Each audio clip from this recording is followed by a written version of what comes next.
Bismillahirrahmanirrahim. Assalamualaikum warahmatullahi wabarakatuh.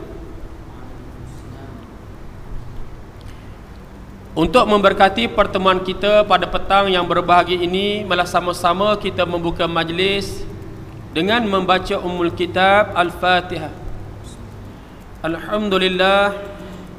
Alhamdulillah wahdah, sadaqa wa'dah, wa nasara abdah, wa anza jundahu, wa hazamal ahzaba wahdah. Ashhadu an la ilaha illallah wahdahu la syarikalah, wa ashhadu anna muhammadan abduhu wa rasuluh, amma ba'd. Yang berbahagia Tuan Imam yang dirahmati oleh Allah, pada Ustaz Dr. Zuhdi Marzuki, pensyarah kanan Istimnaya, juga pengarah PPP. Yang berbahagia Ayahanda Tuan Haji Sujak, Nazir dan seluruh jawatankuasa Masjid Ihtisam, pimpinan-pimpinan masyarakat, ibu-ibu, bapa-bapa muslimin dan muslimat yang dirahmati oleh Allah sekalian. Pertama dan selamanya, marilah sama-sama kita merakamkan rasa syukur kita kepada Allah Subhanahu wa taala yang telah dan masih memberikan kepada kita dengan nikmat iman dan nikmat Islam. Alhamdulillah. Kita berhimpun pada petang ini untuk program bedah buku kita, Siapa Menganut Ajaran Sesat, yang ditulis, yang dikarang oleh seorang maestro dakwah ataupun seorang juru dakwah, guru dakwah yang terkenal negara kita, yang merupakan anak didik kepada almarhum Syekh Said Hawa rahimahullah. Dan pada malam ini juga kita akan bersama dengan beliau dalam ceramah perdana kita, insya-Allah. Jadi tuan-tuan, pada petang ini kita bersama dengan Dr. Zuhdi Marzuki yang merupakan pensyarah kanan Istimnaya, mendapat pernikahan di peringkat sarjana muda dan sarjana ataupun master di Istimnaya, dan bekas pimpinan pelajar semasa di kampus Timbalan Pengurusi kepada Gabungan Mahasiswa Islam se-Malaysia. Dan Al-Fadhil Ustaz Dr.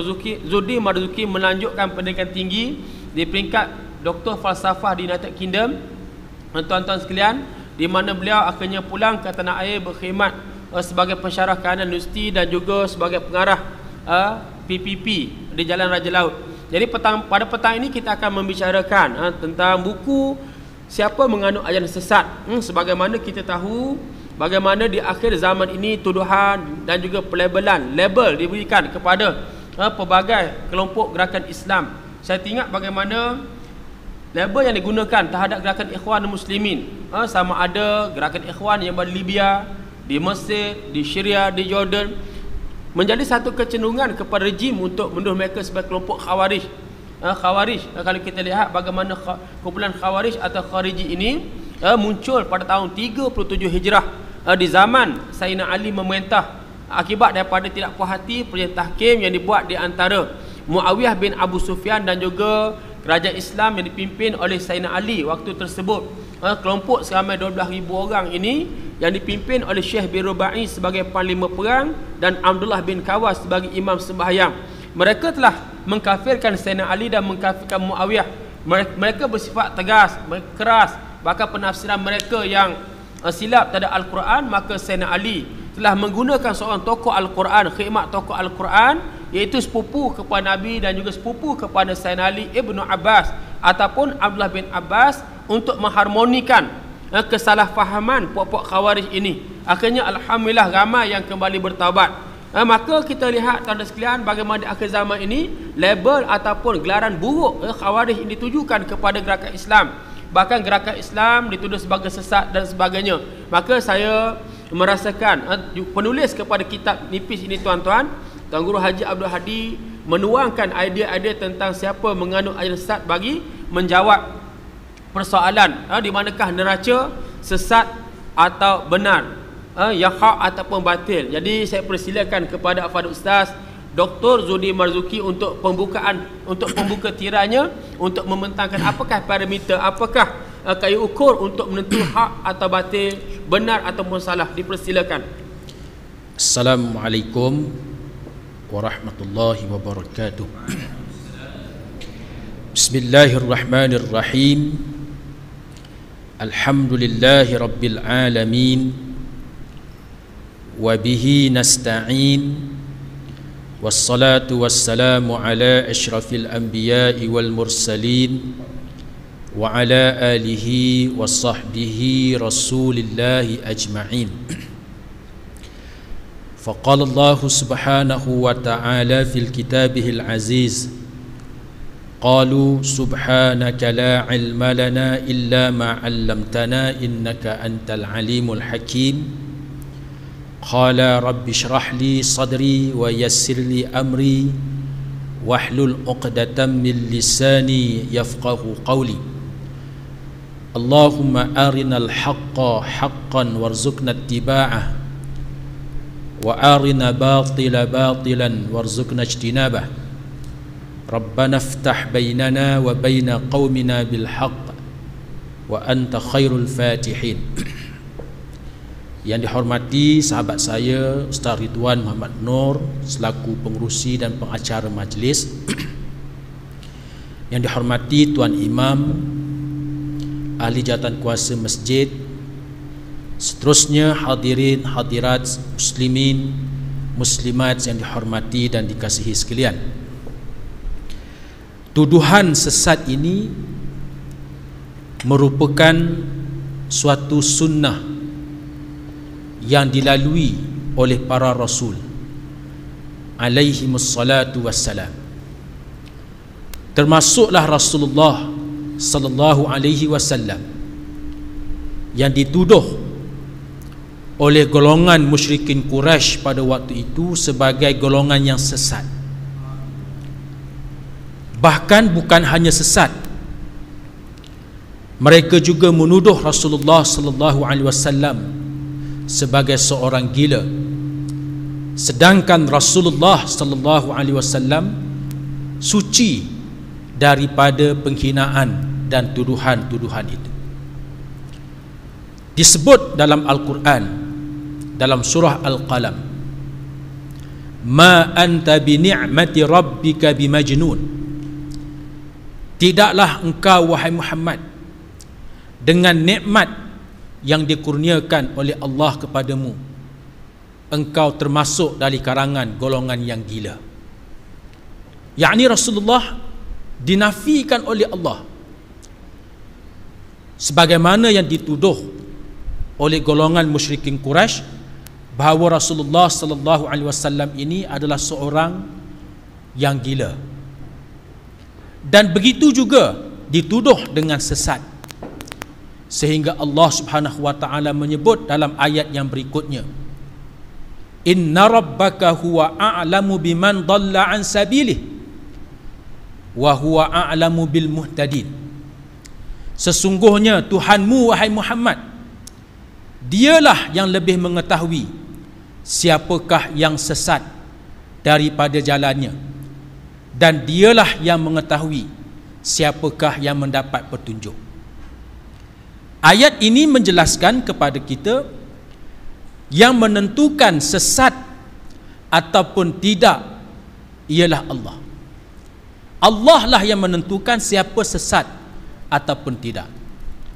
Dan untuk mengetahui sesiapa yang sesat ataupun tidak, sudah pastilah kita melihat kepada petunjuk Allah Subhanahu wa taala. Petunjuk Allah Subhanahu wa taala ialah Al-Quran.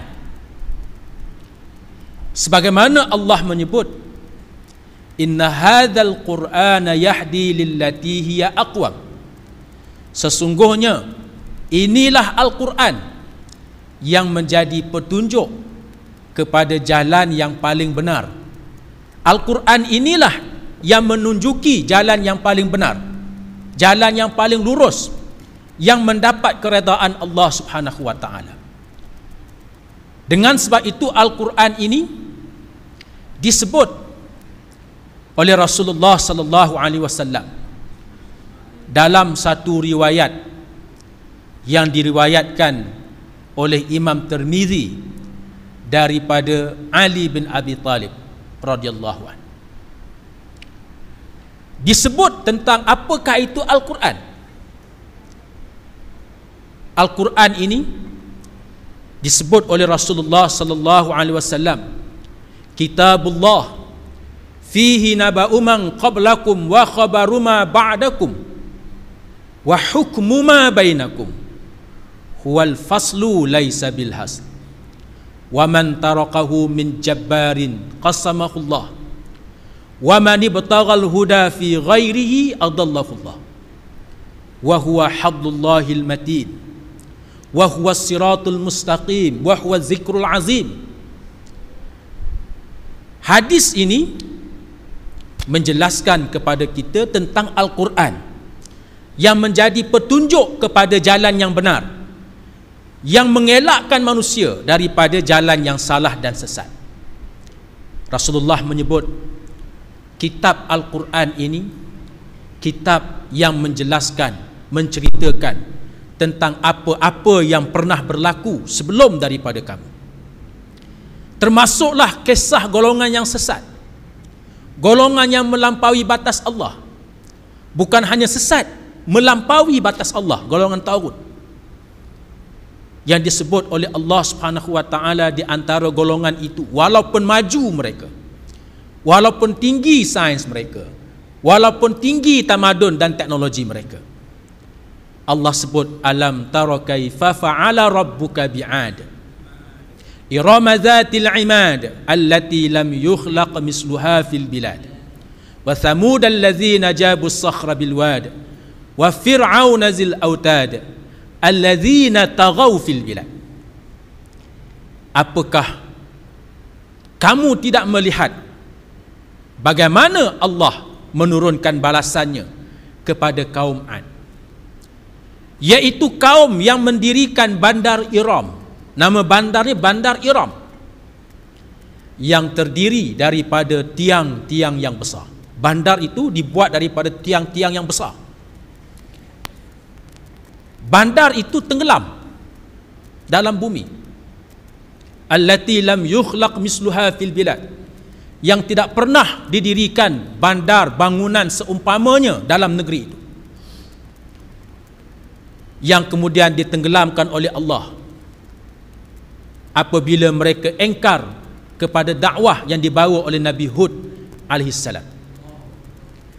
Allah tenggelamkan bandar itu dan tak dijumpai. Ketika para ulama tafsir menulis tafsir mereka, seperti Imam At-Tabari menulis tafsirnya, dia sebut bandar ini hilang. Mengikut setengah riwayat, hilang pada pandangan mata kasar. Mengikut setengah yang lain, bandar ini tenggelam, sehingga datangnya tokoh-tokoh ulama Islam, di antaranya Ibn Khaldun, menulis dalam kitab Al-Muqaddimah dia untuk membersihkan pandangan yang menyatakan bandar ini hilang, disebabkan tidak ada bukti pada waktu itu. Ibn Khaldun menyatakan yang dimaksudkan imad, tiang-tiang itu, ialah tiang-tiang kemah. Disebabkan tidak kelihatan bandar itu sewaktu para ulama tafsir menulis kitab.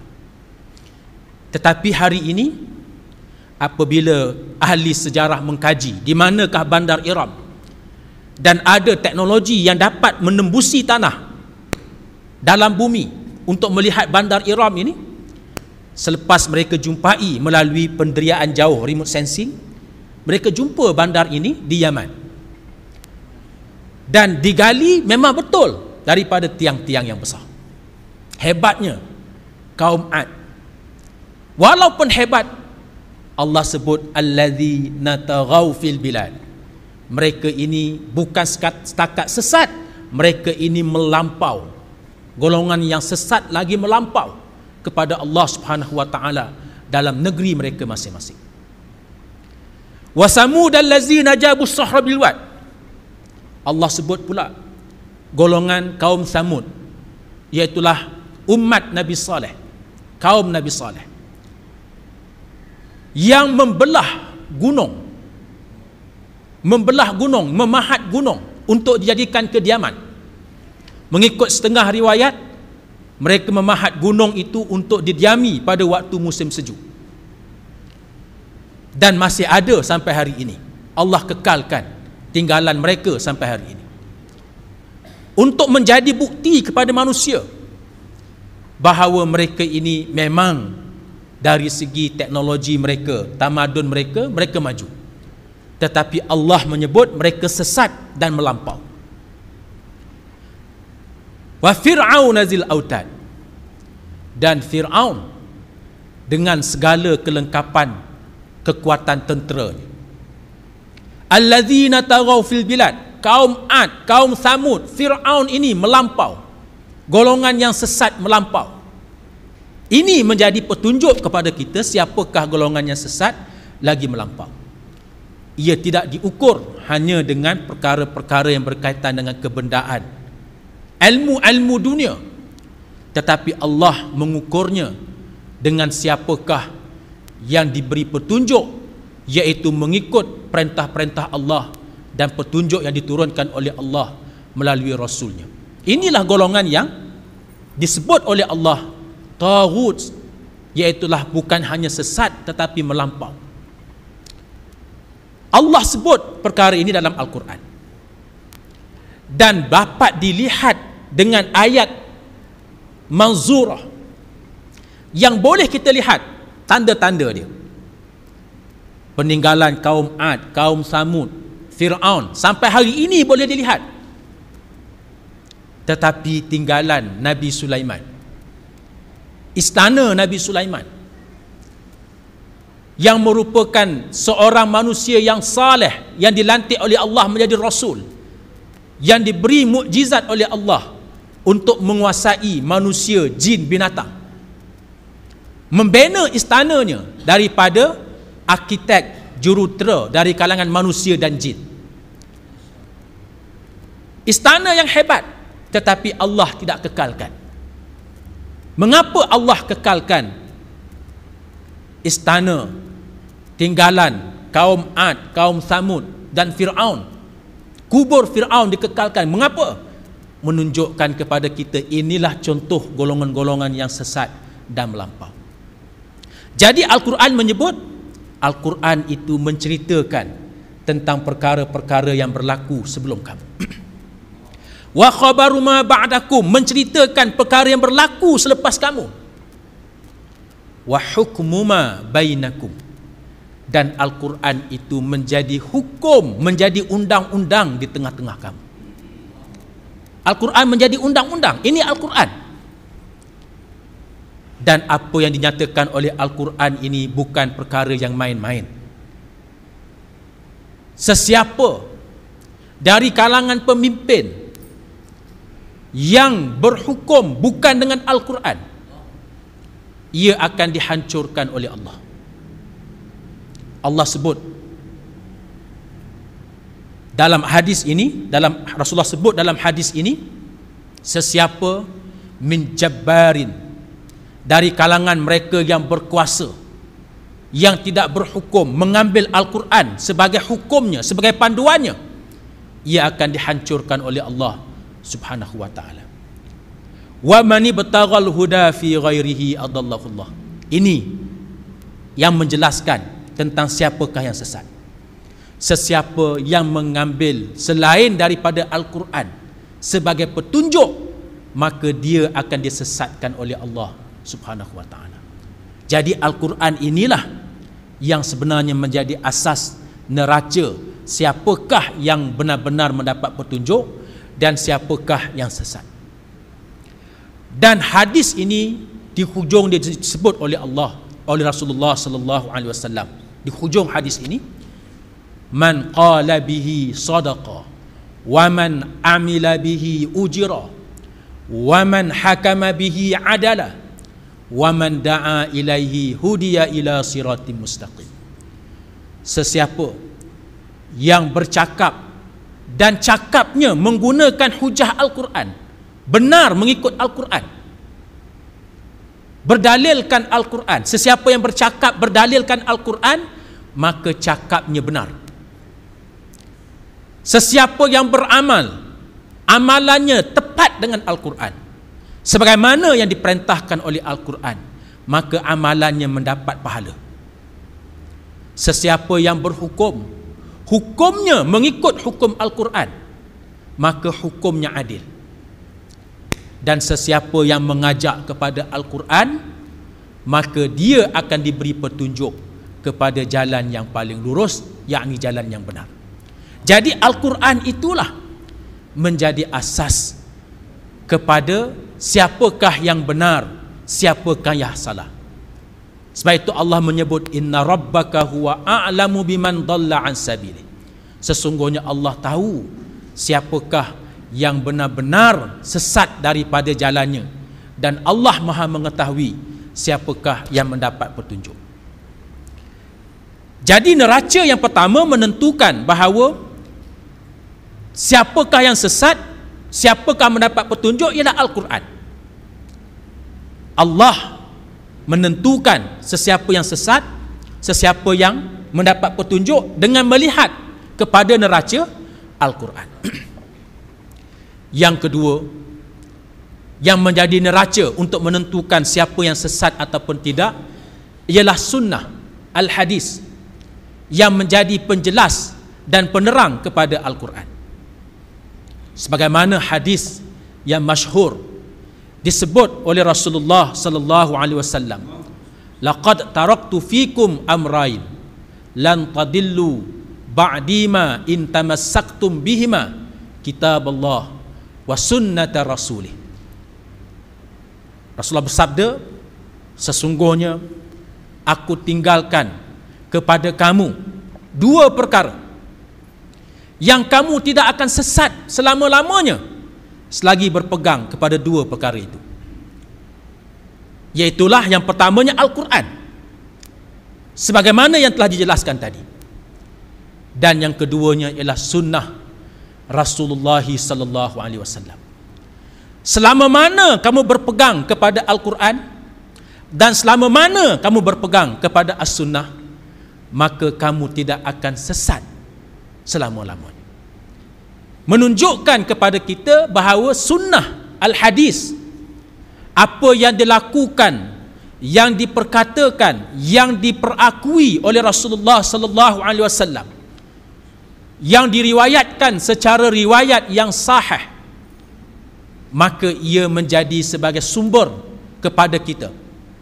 Sesiapa yang mengingkari hadis-hadis ini, menolak hadis-hadis ini, maka mereka itulah golongan yang sesat, golongan yang tak berpegang kepada Al-Quran dan tak berpegang kepada hadis. Golongan itulah golongan yang sesat. Mereka yang berpegang kepada Al-Quran dan berpegang kepada hadis, golongan itulah golongan yang mendapat petunjuk Allah Subhanahu wa ta'ala. Dengan sebab itu, kita boleh mengukur siapakah yang sesat, siapakah yang mendapat petunjuk dengan neraca Al-Quran dan hadis. Yang ketiga, disebabkan oleh Al-Quran dan hadis inilah yang menjadi petunjuk, yang menjadi neraca untuk menentukan siapa sesat ataupun tidak. Maka perkara yang ketiga yang perlu diketahui oleh umat manusia pada masa kini untuk memahami Al-Quran dan untuk memahami hadis, memerlukan kepada seorang yang mendalami ilmu Al-Quran dan ilmu hadis. Bermaksud kita memerlukan bimbingan para ulama, golongan yang alim, golongan yang diberi oleh Allah pengetahuan untuk mengetahui tentang Al-Quran, untuk mengetahui tentang Al-Hadis. Kita dari kalangan manusia biasa tak mampu berbanding dengan para ulama, mereka yang diberikan kekuatan oleh Allah dengan kekuatan ilmu. Mereka inilah yang lebih memahami Al-Quran dan hadis. Maka untuk mengetahui siapakah yang mengikut Al-Quran, siapakah yang mengikut Al-Hadis, dalam arti kata yang lain, siapakah yang mengikut petunjuk Allah, maka sudah pastilah mereka yang rapat dan mengikut para ulama. Sebab itu Rasulullah menyebut dalam sebuah hadis yang sahih yang diriwayatkan oleh Imam Muslim daripada seorang sahabat yang bernama Abdullah bin Amru bin Al-As radhiyallahu anhuma.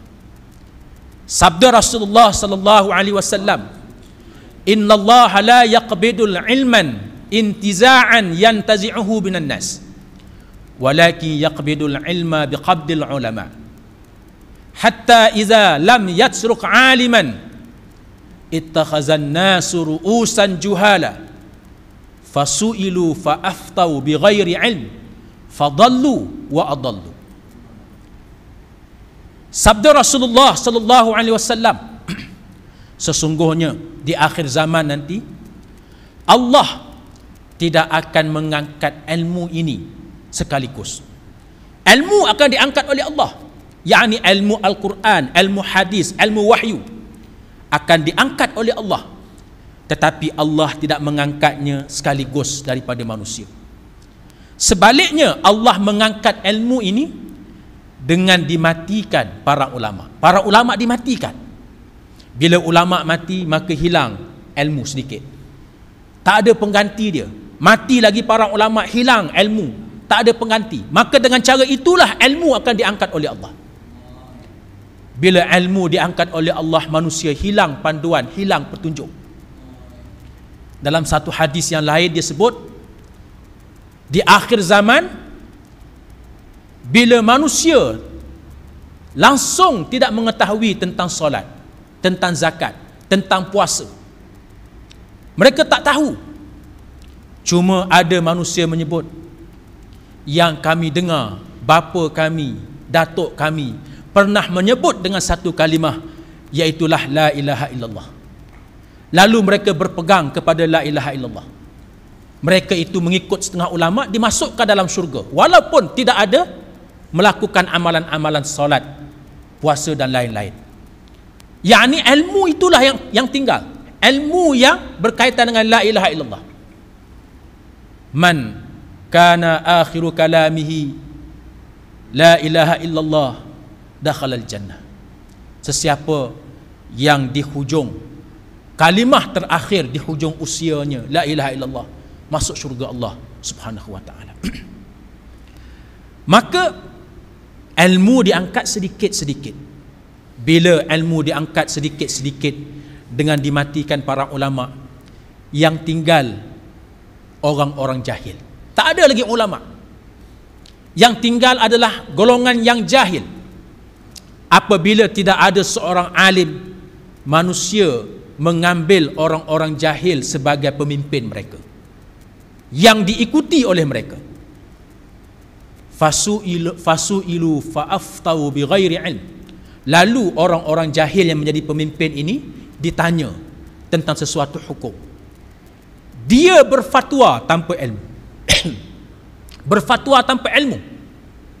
Sesungguhnya golongan jahil ini adalah golongan yang sesat, dan bukan hanya sesat, bahkan menyesatkan orang lain.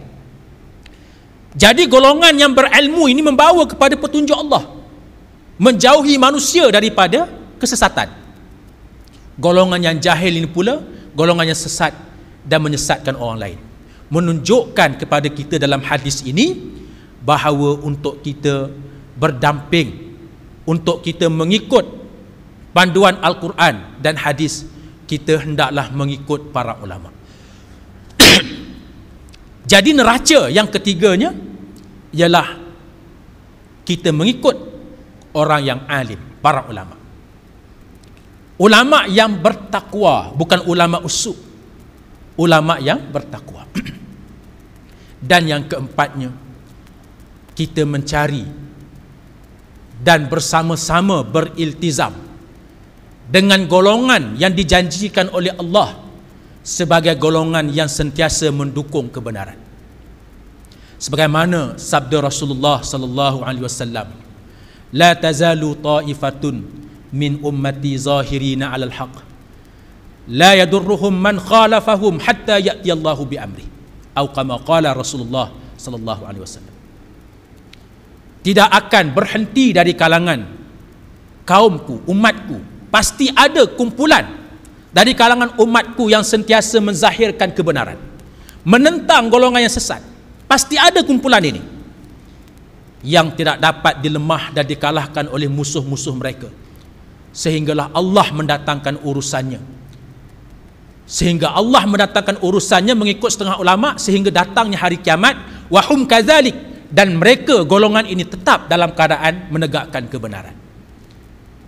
Jadi dengan mendampingi kumpulan-kumpulan yang disebut oleh Rasulullah, ta'ifatun min ummati, golongan yang sentiasa menzahirkan kebenaran, yang ciri-cirinya disebut dalam surah Al-Maidah, berhubung dengan golongan yang membawa kebenaran ini. Allah menyebut, ya ayyuhallazina amanu may yartadda minkum an dinih fasawfa ya'tillahu biqaumin yuhibbuhum wa yuhibbunah azillatin 'alal mu'minina 'izzatin 'alal kafirin yujahiduna fi sabilillah wa la yakhafuna lawmata la'im dzalika fadlullah yu'tihi man yasha wallahu dzul fadlil 'azim. Innama waliyukumullahu wa rasuluhu walladzina amanu alladzina yuqimuna as-shalah wa yu'tuna az-zakah wa hum raqi'un wa may yatawallallaha wa rasulahu walladzina amanu fa inna hizballah humul ghalibun.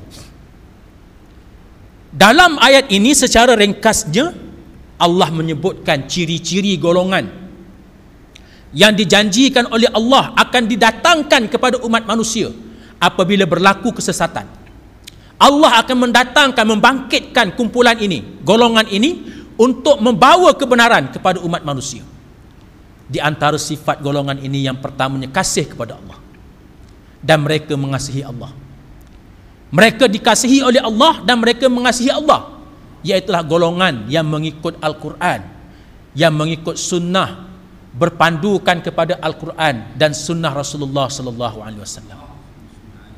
Golongan yang berlemah lembut dengan orang-orang beriman, golongan yang menunjukkan izzah kepada kekufuran. Mereka yang berjihad, menjadikan kerja mereka jihad fi sabilillah, dan mereka yang mendapat dugaan-dugaan dalam melaksanakan jihad itu. Golongan ini berwalakkan, mentaati, meletakkan ketaatan kepada Allah dan Rasul, meletakkan Al-Quran dan Sunnah sebagai dasar kepada perjuangan mereka, bukan semangat kebangsaan. Meletakkan Al-Quran dan As-Sunnah sebagai dasar. Dan mereka ini dipimpin oleh orang-orang beriman yang mendirikan solat, mengeluarkan zakat dan tunduk kepada Allah. Ini ciri-ciri golongan yang disebut sentiasa menzahirkan kebenaran. Golongan inilah yang kita kena cari. Nak tahu sesat tak sesat, kita kena cari golongan mana yang menepati ciri-ciri ini.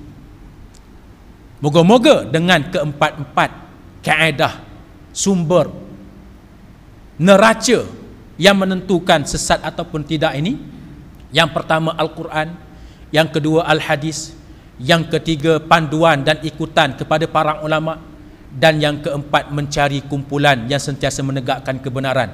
Moga-moga kita mengetahui siapakah yang sesat dan siapakah sebenarnya yang mendapat petunjuk daripada Allah Subhanahu wa taala. Wallahu a'lam.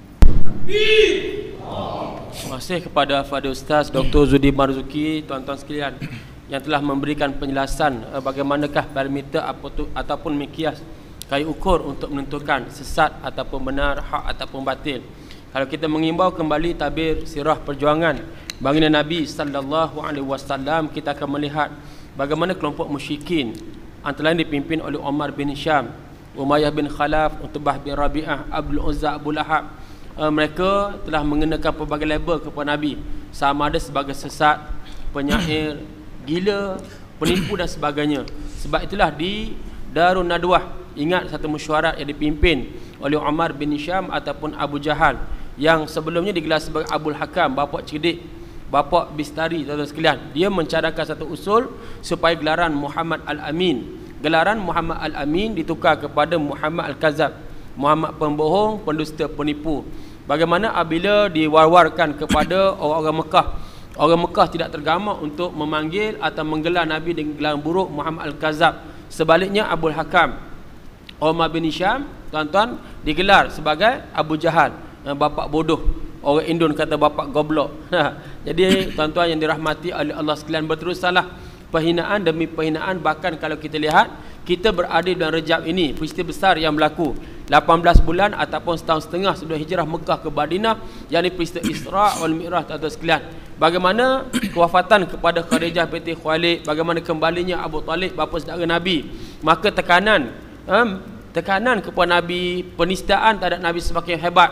Sebab itulah berlakunya peristiwa Isra. Di sana ulama menyebut bukan sekadar cerita tentang pensyariatan kepada as-salah, tentang sembahyang, tetapi juga berkaitan untuk menghiburkan hati Nabi sallallahu alaihi wasallam. Bagaimana tuan-tuan sekalian Nabi diperjalankan, dan peristiwa ini tuan-tuan sekalian memadamkan rasa gundah gulana Nabi. Bagaimana Rasul-Rasul sebelum itu juga mereka menerima hamparan mehnah ataupun ibtila. Kita lihat Nabi Allah Ibrahim AS yang berhadapan dengan Raja Namrud bin Kanaan. Cuba lihat para Rasul mereka bertembung. Nabi Musa AS yang bertemu dengan kerajaan besar, dengan Fir'aun. Sebut Fir'aun diam ni belaka, orang iktisam warak belaka. Warak ke warak ni tuan-tuan sekalian, warak ke wakrak ni. Marah ada sikit Fir'aun. Laknatullah, jangan diam je dak. Fir'aun laknatullah, jangan marah sangat. Fir'aun laknatullah wa barakatuh. Itu orang mesut dia marah sangat. Jadi muslimin dan muslimat sekalian, nak beritahunya ialah jalan sunnah, jalan sunnatullah yang dilalui oleh para pejuang, para pendakwah di sepanjang zaman. Orang tuduh gerakan Islam, tuduh pendakwah sebagai golongan sesat, itu biasa tuan sekalian. Hak buat maksiat, mengajukan maksiat tak rasa salah pula. Dia rasa dia betul pula. Orang hak di masjid, orang yang duduk dengan kuliah-kuliah ilmu, orang yang berpandukan kepada Quran, hadis, ahli ulama, orang tu pula dituduh sesat. Inilah perkara juga berlaku di zaman kita tuan-tuan sekalian. Saya teringat apa yang berlaku tuan sekalian hari ini di Syria sebagai contoh. Pertemuan kami dengan Syekh Dr. Muhammad Al-Sabuni pada bulan lepas, misi bantuan Muslim Care di bumi, di sepadan Syria dan Turki. Bagaimana Syekh Dr. Muhammad Al-Sabuni tuan-tuan, seorang ulama, umur 82 tahun. Hebat, 42 buah kitab. Kitab-kitab yang mengenai apa lah. Satu tajuk berjilid-jilid macam tafsir Ruhul Bayan tuan-tuan sekalian. Menceritakan bagaimana sejarah umat Islam, bagaimana juga sejarah umat Islam di Syria, dan apa yang berlaku pada Syria pada hari ini. Tengok muslimin dan muslimat sekalian, pemerintah seperti rejim Bashar ini dituduh pula orang beriman sebagai pengkhianat. Bahkan ada pula ulama-ulama jahat pula tuduh sebagai apa?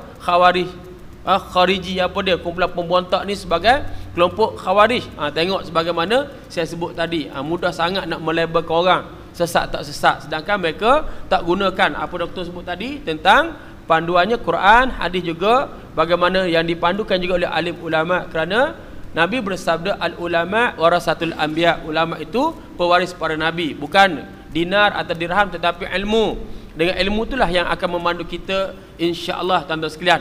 Jadi muslimin dan muslimat yang dirahmati oleh Allah sekalian, juga kita berada di bulan Rejab ini bukan sekadar dengan peristiwa Isra wal Mi'raj, bukan sekadar itu tuan-tuan sekalian. Di bulan ini juga berlaku peristiwa yang sangat menguji keimanan para sahabat, di mana berlakunya peristiwa operasi perang Tabuk yang pernah kita sebut pada kuliah pada tahun-tahun yang lepas. Bagaimana 30,000 orang tentera Islam mereka diuji dalam keadaan musim panas yang sangat terik. Di tanah Arab tuan-tuan, masuk bulan Rejab ni memanglah musim panas dah. Rejab, Syaban dan kemuncak dia Ramadan, Ramad, bulan panas terik. Tuan-tuan yang pernah ke Mekah, pernah ke bulan Arab, faham dah Ramadan ni panas sungguh-sungguh. Dia start dari Rejab ni tuan-tuan sekalian. Orang Islam diuji dengan cuaca sangat panas. Yang kedua, musim buah-buahan sedang masak. Ini menguji sahabat-sahabat sama ada nak keluar menjaga agama, keluar untuk membentengi agama, ataupun nak jaga periuk nasi. Ini ujian. Ada 3 orang sahabat, mereka akhirnya tak keluar berjihad, tak keluar bersama dengan pejuang-pejuang Islam. Yang pertama Ka'ab ibn Malik, yang kedua Murarah ibn Rabi', yang ketiga Hilal ibn Umayyah. Dan peristiwa ini besar tuan-tuan sekalian, di mana akhirnya Nabi kembali daripada medan Tabuk. Memang perang tak berlaku, tetapi kisah 3 orang tadi, mereka dikenakan tindakan disiplin dalam jamaah. Mereka dipulaukan oleh sahabat-sahabat, dipulaukan oleh Nabi. Orang munafik 80 orang yang dipimpin oleh Abdullah bin Ubay bin Salul, Nabi lepaskan mereka. Tetapi kepada 3 orang ini, tuan-tuan, Nabi kenakan tindakan. Tengok mengapa Nabi kenakan tindakan sampai 50 hari. Di sini ulama-ulama sirah menyebut bahawa Nabi sallallahu alaihi wasallam nak memberikan satu mesej kepada kita, satu pengajaran kepada kita, satu ibrah kepada kita, bahawa semua umat Muhammad dia kena berjuang. Siapa pun kita, Apapun latar belakang kita, kita mesti terpanggil dan bertanggungjawab untuk menjaga agama Allah. Baik kalau kita malas memilih jadi apa? Duduk di zon selesa, menjadi kelompok al-mutaqa'idun, orang berpeluk tubuh. Tak sedap baik petang-petang tengok The Rock, Undertaker, Smackdown. Relax malam-malam jaga tengok Euro, tanda sekalian. Tak baca surat khabar utusan pagi-pagi ke? Tak main Angry Bird ke? Tak mikir buat dunia ni. Tak peduli pasal darah tumpah di Syria, tak peduli pasal Masjid Aqsa, tak peduli pasal Palestin, pasal nasib umat Islam di Rohingya pada di Myanmar, tak peduli. Ingat tuan-tuan sekalian, dan orang yang tak berjuang ni Allah sebut dalam surah At-Taubah ayat 39. Ayat 39 surah At-Taubah, illa tanfiru yu'adzibkum azaban aliman wa istabdil qauman ghairakum. Jika sekiranya kamu tidak mau berangkat untuk berjuang, nescaya Allah akan menyiksa kamu dengan azab yang pedih, dan Allah akan tukarkan kamu dengan kumpulan dengan kaum yang lain. Maka tak ada pilihan lah tuan-tuan sekalian. Sebagai orang beriman, orang nak tuduh apa kita? Sesat, khawarij, gila pangkat, gila kuasa. Ini semua pernah dilalui oleh jalan para rasul sebelum daripada kita lagi. Dan sebagaimana disebut oleh Al-Fadhil Ustaz Dr. Zudi Marzuki tadi, bahawa Islam akan tetap diteruskan perjuangan oleh Taifah atau Al-Jamaah di sepanjang zaman. Walaupun ada musuh di kiri, kanan, belakang, depan, tetapi tetap Taifah ini akan bergerak bagi memenangkan agama Allah Subhanahu wa taala. Saya ingat tuan-tuan sekalian, Syekh Dr. Muhammad As-Sabuni yang memberikan harapan bahawa umat Islam akan menang. Sekarang ni kita menunggu detik-detik jatuhnya Bashar, rejim Bashar tuan-tuan sekalian. Rejim Bashar ni dah bunuh 25,000 dah umat Islam yang rasmi, hilang 75,000, dalam penjara 100,000 lebih. Kami tengok yang sahabat-sahabat kita dahsyat tuan-tuan sekalian. Kita nak beri bantuan ni dekat mereka kena tutup muka. Takut mereka sebab apa? Bukan takut mereka dibunuh, walaupun mereka berada di Turki, patut selamat dah. Tetapi kalau gambar keluar internet, nanti anak keluarga mereka di Syria akan dibunuh. Begitu sekali. Pasal apa jahat sangat tentera Syria? Rupa tentera Syria tuan-tuan sekalian merupakan tentera yang dilarang untuk bersembahyang. Allahu Akbar. Dahsyat kerajaan dia larang tentera bersembahyang. Nak beza tentera kita jauh lah. Tentera kita alhamdulillah ada kor agama, ada kagat. Ni kalau tuan-tuan pergi maghrib di mana? Masjid Khalid Al-Walid, Masjid Mindah, ramai. Daripada subuh 2 sah lebih masjid tu, 1 sah beratus orang. Sebab apa? Rupanya panglima tentera darat kaki salat berjemaah. Betul lah, Anas ala dini mulukihim, rakyat akan ikut agama pemimpin mereka. Betul lah tuan-tuan. Cuba kalau panglima kaki karaoke, peminat kilauan emas, M. Daud Kilau, atau lagu wajah kesayangan hamba Hil Amir, habislah anak buah pegawai dan anggota lain pangkat kaki karaoke juga. Jadi alhamdulillah tentera kita tuan-tuan sekalian dipandu, dibawa kepada program agama. Tetapi di Syria patutlah mereka ni sangat zalim membunuh umat Islam, sembelih anak-anak, kanak-kanak sebagainya. Tuan-tuan sekalian, sebab apa? Tak sembahyang tuan sekalian. Allah kata inna salata tanha 'anil fahsya' wal munkar. Sesungguhnya sembahyang itu akan mencegah daripada melakukan perbuatan fahsya', perbuatan mungkar. Suratul Ankabut ayat 45. Tuan-tuan sekalian tengok, Syekh Dr. Ali Sabuni dia pesan kepada kita umat Islam, banyakkan doa. So berdoa, doakan kepada saudara kita di bumi Syria yang berkorban dengan darah. Doa tuan-tuan sekalian. Dan Nabi sallallahu alaihi wasallam, Nabi tunjukkan kepada kita satu sunnah. Apabila darah umat Islam yang tumpah dengan cara tak halal, angkat tangan, baca kunut nazilah. Baca kunut nazilah tuan-tuan sekalian. Macam peristiwa Bir Ma'unah, peristiwa Yam Ar-Rajah di zaman Nabi, pembunuhan Bir Ma'unah 70 orang kepada pendakwah anak-anak muda. Di sini Nabi berdoa, Nabi baca kunut nazilah. 70 orang ni syahid, termasuk Abdullah bin Tariq, itu ketua dalam ekspedisi dakwah di Bir Ma'unah kena bunuh tuan-tuan sekalian. Baik, hari ini kita lihat benda sama yang berlaku di bumi Syria. Mengapa umat Islam tidak peduli? Di sana kita membaca Al-Quran, innamal mu'minuna ikhwah, sesungguhnya orang-orang mukmin itu bersaudara. Pada tindakan paling minimal, kalau kita ada kuasa, boleh kita tutup kedutaan, kita halau duta mereka. Ini yang buat benda ni kerajaan negara kafir macam Perancis. Negara kafir berani, tapi tengoklah negara umat Islam termasuk negara kita tak mampu buat tindakan tegas kepada Syria. Hanya kita menjadi pemerhati saja. Jadi tuan-tuan tak ada pilihan lah.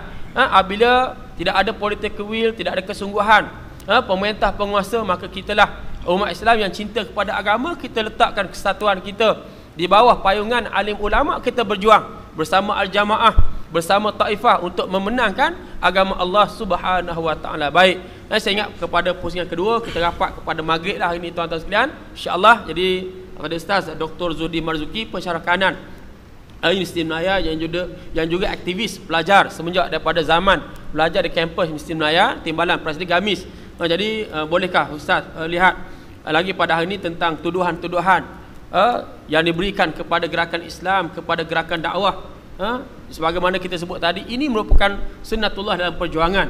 Adakah kita akan melihat suatu masa nanti Islam akan diberikan kenangan, Islam akan diberikan kemenangan oleh Allah Subhanahu taala, dan jika sekiranya itulah janji daripada Allah, apakah kita melihat dalam masa dekat ataupun akan ambil masa lagi puluhan tahun daripada sekarang untuk melihat kemenangan kepada taifah, kepada al-jamaah, dan di seluruh dunia, bukan Malaysia saja, di seluruh dunia, Syria, Libya, Jordan, Mesir dan sebagainya. Dipersilakan. Terima kasih kepada saudara pengerusi. Sebelum saya menyentuh tentang perkara yang berkaitan dengan kemenangan yang diberikan oleh Allah Subhanahu wa taala, kita perlu memahami sebagaimana yang disebut dalam buku ini, bahawa di antara ajaran sesat yang paling besar dalam dunia ini yang ada sekarang, bukan dalam bentuk fahaman-fahaman yang pernah berlaku sebelum ini atas nama Mu'tazilah, atas nama Jabariyah, atas nama Qadariyah dan sebagainya. Tetapi ajaran yang paling besar yang melanda dunia Islam ialah sekularisme, yang difatwakan sesat oleh seluruh umat Islam. Sama ada mereka yang mendakwa mereka golongan salaf, sama ada mereka yang mendakwa mereka golongan khalaf, sama ada mereka yang mendakwa mereka berfahaman Syiah, termasuklah golongan yang juga merupakan saki baki daripada fahaman Khawarij yang terdapat di Oman. Mereka berfatwa bahawa sekularisme ini sesat. Golongan Syiah pun menyatakan sekularisme sesat, dan bukan sesat terkeluar daripada Islam. Sekularisme ini fahaman yang terkeluar daripada Islam, kerana menyatakan bahawa dalam Islam ini tidak ada urusan-urusan berkaitan keduniaan ataupun memisahkan persoalan akhirat dan persoalan dunia. Ini perkara yang tidak ada dalam Islam. Sekularisme inilah merupakan kesesatan yang paling besar dalam dunia sekarang, yang menyatakan bahawa persoalan pemerintahan, persoalan hukum-hukum yang berkaitan dengan siasat, perkara dunia dan perkara akhirat tidak boleh disatukan. Ini sekularisme yang menjadi pokok pangkal kepada kesesatan yang berlaku dan datang daripada barat, yang bersumberkan daripada dunia barat yang mengagungkan akal. Mengapa perkara sekularisme ini tak dinyatakan sekarang? Sebagaimana yang berlaku di Turki. Atas sebab fahaman sekularisme inilah tidak dibenarkan pakai tudung di Turki. Isteri kepada Perdana Menteri tak boleh masuk istana, tak boleh masuk kediaman dia, sebab undang-undang di Turki tak benarkan seseorang bertudung masuk ke kediaman rasmi pemerintah. Seorang wakil parlimen yang pernah menang tahun 1990-an memakai tudung, masuk parlimen dengan tudung, bukan hanya dibuang parlimen, dibuang negara di Turki. Ini fahaman sekular. Dan ramai juga orang yang menjadi pengkagum bapa sekular Turki, Mustafa Kemal Atatürk, ramai di Malaysia ni yang mengkagumi dia. Dialah bapa sekularisme, yang merupakan ajaran yang tidak ada kena-mengena dengan Islam. Mengapa golongan yang menentang golongan sekular ini dianggap jahiliah, dianggap khawarij? Tidakkah prinsip yang disebut oleh Allah dalam Al-Quran, innallaha ya'murukum an tu'addul amanat ila ahliha, Sesungguhnya Allah memerintahkan kamu supaya memberikan amanah kepada orang yang ahli dia. Allah menyuruh memberi amanah kepada orang yang ahli dia. Dan mereka yang ahli disebut dalam hadis yang saya bacakan tadi, yang diriwayatkan daripada Abdullah bin Amr bin Al-As. Ahli kepada urusan pemerintahan ini para ulama. Mengapa mereka yang berjuang untuk itu dianggap khawarij? Ini memerlukan perbahasan yang panjang. Bahkan sudah ada kitab-kitab yang terbaru. Saya dimaklumkan ada satu kitab tentang mutatarrif, golongan yang melampau yang dianggap khawarij. Siapa dia? Kita boleh bacalah kitab tu insya-Allah jika ada kesempatan. Jadi Islam ini Allah janjikan kemenangan. Mengapa Allah Subhanahu wa taala tak jadikan Islam ni menang sentiasa? Bukankah sepatutnya Islam ni menang sentiasa? Tetapi Allah sebut wa tilkal ayyamu nudawiluha bainan nas. Allah telah menggilirkan hari-hari kemenangan. Ada kalanya Islam menang, ada kalanya Islam kalah. Menurut setengah ahli tafsir, ayat ini berkaitan dengan perang Uhud. Umat Islam kalah. Dan Allah gilirkan dahulu waktu peperangan Badar umat Islam menang. Kemudian umat Islam kalah. Mengapa Allah memberikan kemenangan dan kekalahan? Kerana Allah ingin menzahirkan siapakah yang benar-benar beriman dan bercakap benar. Bila Islam menang, ramai munafik. Bila Islam kalah, munafik ni keluar. Itu tujuan dia. Bila Islam ditindas di Mekah, tak ada munafik di Mekah. Tak ada. Sebab kalau jadi Islam, dia akan kena tindas, kena seksa. Tetapi bila Islam menang di Madinah, Islam mendapat habuan, ramai munafik di Madinah. Sehingga turun ayat satu surah tentang orang munafik. Di antara sifat golongan munafik ini, ittakhazu aymanakum junnah. Mereka menjadikan sumpah-sumpah mereka sebagai perisai. Ini sifat orang munafik. Suka bersumpah untuk menjadikannya sebagai perisai melindungi penipuan mereka. Allah jadikan Islam menang, Islam kalah, supaya ada orang yang bercakap benar, betul-betul benar, dan ada yang sekadar munafik. Dan bila Allah jadikan Islam menang, Islam kalah, wa yattakhidha minkum syuhada, supaya Allah memilih dari kalangan orang-orang yang berjuang itu mati syahid. Bila Islam kalah dalam peperangan Uhud, maka adalah golongan yang mati syahid yang ramai, yang diketuai oleh Hamzah bin Abdul Muttalib radhiyallahu anhu. Allah pilih itu. Walaupun Islam kalah, Islam tetap menang. Allah sebut yaghfir lakum dzunubakum wa yudkhilkum jannatin tajri min tahtiha al-anhar wa masakin thayyibatan fi jannati adnin dzalikal fawzul azim. Allah janjikan keampunan kepada mereka yang berjuang ini.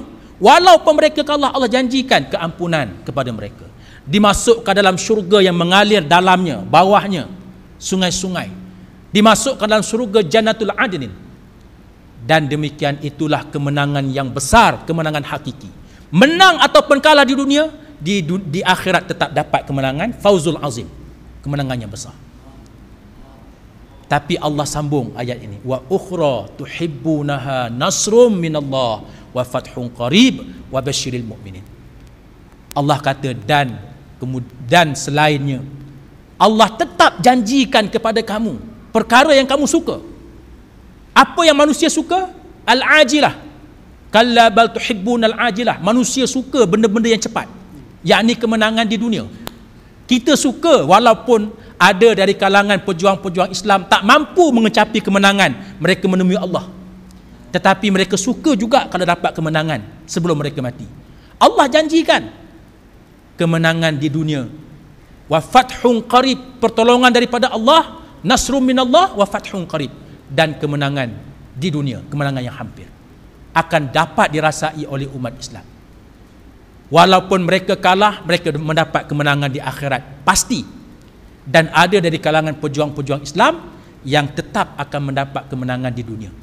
Dan hari ini kita lihat apa yang berlaku di Tunisia, apa yang berlaku di Mesir ketika Ikhwanul Muslimin ditindas hampir 100 tahun, hampir 100 tahun, walaupun belum sampai 100 tahun, ditindas, pemimpin-pemimpin mereka dihalau. Akhir sekali kita lihat bagaimana Allah mendatangkan janjinya, nasrum minallah wa fathun qarib, pertolongan daripada Allah dan kemenangan yang hampir, yakni kemenangan di dunia. InsyaAllah itulah janji golongan yang diberikan kepada golongan-golongan yang disebut oleh Allah tadi, zahirina alal haq, yang sentiasa menzahirkan kebenaran. Wallahu a'lam. Aqulu qawli hadza wa astaghfirullahal azim li wa lakum. Assalamualaikum warahmatullahi wabarakatuh. Waalaikumsalam warahmatullahi wabarakatuh. Tuan-tuan sekalian, program bedah buku kita Siapa Mengaduk Ajaran Sesat ini karang oleh Tuan Guru Haji Abdul Hadi Awang, dan insya-Allah sebagaimana disebut oleh pada Ustaz Dr. Zuhdi Marzuki, tuan-tuan, janji Allah hampir kepada kita insya-Allah. Di Mesir, tuan-tuan, 16 bulan adalah pusingan kedua pelayan Presiden Dr. Muhammad Mursi daripada Ikhwanul Muslimin dan dengan Syafiq, tuan-tuan sekalian. Dan untuk pengundian di Tel Aviv di Israel, tuan-tuan, Syafiq yang merupakan daripada order lama rejim mendapat undi 100%, tuan-tuan sekalian. 100%, tuan-tuan sekalian. Tengok 100% Syafiq, tuan-tuan sekalian, yang kita nampak dah aliran mana yang menyokong Syafiq ni, tuan-tuan. Maka kita orang beriman insya-Allah, kita yakin dan percaya sekiranya anggota Ikhwan Dr. Muhammad Mursi menang pilihan, banyak perubahan dalam landscape politik Asia Barat atau Timur Tengah ni, tuan-tuan sekalian, banyak perubahan insya-Allah kita akan saksikan, terutama untuk usaha membebaskan bumi Palestin. Bahkan Syekh Ismail Haniyah menyebut apa yang berlaku di Syria, tuan-tuan, jika berlaku kemenangan kepada umat Islam, itulah pintu masuk untuk kita mengembalikan semula bumi Isra', mengembalikan semula Baitul Muqaddas, Baitul Maqdis insya-Allah kepada tangan orang-orang yang beriman. Janji Allah pasti tiba, tuan-tuan sekalian. Maka kita bukan sekadar berdoa, kita buat kerja bersungguh-sungguh bagi memastikan kemenangan Islam. Saya rakamkan terima kasih kepada Fadil Ustaz Dr. Zuhdi Marzuki, Pensyarakanan Universiti Melaya, dan kepada tuan-tuan yang sudah hadir, dan insya-Allah dan selepas maghrib yang ke mana-mana bersama dengan tokoh dakwah negara kita, Tuan Guru Haji Abdul Hadi Awang yang datang jauh daripada Terengganu, walaupun penat, walaupun letih, beliau tetap bersama kita. Bukan sekadar memberikan ilmu dari konteks lisannya, tetapi juga mengarang lebih 40 buah kitab. Ada kitab-kitabnya yang ditulis dalam bahasa Arab, tuan-tuan sekalian.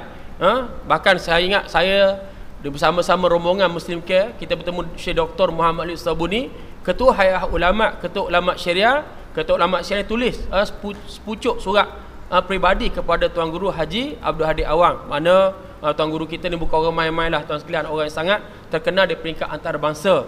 Walaupun mungkin di negara kita ada yang cuba pelekeh, cuba memberikan nista sebagai, tetapi hebat di sisi ulama antarabangsa insya-Allah. Jadi insya-Allah tuan-tuan, kita tangguh majlis pada petang ini, bedah buku kita dengan baca tasbih kafarah dan suratullah.